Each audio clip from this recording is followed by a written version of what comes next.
ভাই পাকিস্তান এখনো ভাবছে যে ভারত তো বলল 7 মে মক ড্রিল করবে তারা নিজেদের দেশে, কিন্তু কখন যে তার মধ্যে তাদের দেশে 3টে নাগাদ সূর্য উদয় করে দেবে সেটা তারা এখনো ভাবছে যে কি হয়ে গেল ভাই।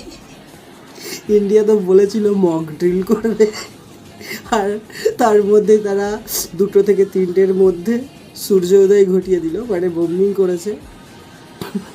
এখনও ভাবছে ভাই পাকিস্তানিরা যে কি হয়ে গেল ভাই, মক ড্রিলের নামে এটা রাজ করে চলে গেল ভাই। ও ভাই সেরা সেরা। ও এখনো পর্যন্ত জানা যাচ্ছে যে 900-রও বেশি জঙ্গি এই বম্বিংয়ে মারা গেছে। 9টা জায়গায় অ্যাটাক হয়েছে, 900-রও বেশি জঙ্গি মারা গেছে এখনো পর্যন্ত, যেটা আমরা সোশ্যাল মিডিয়া থেকে জানতে পারছি। 9টার বেশি জায়গা যেখানে জঙ্গিরা থাকতো অ্যাটাক হয়েছে, আর 900-রও বেশি জঙ্গি সেখানে আহত বা নিহত হয়েছে। ঠিক আছে भाई, पाकिस्तान सदमे में है अभी तक যে क्या हो गया मॉक ड्रिल बोल कर। ओ भाई जय हिंद, দেখা যাচ্ছে নেক্সট ভিডিওতে।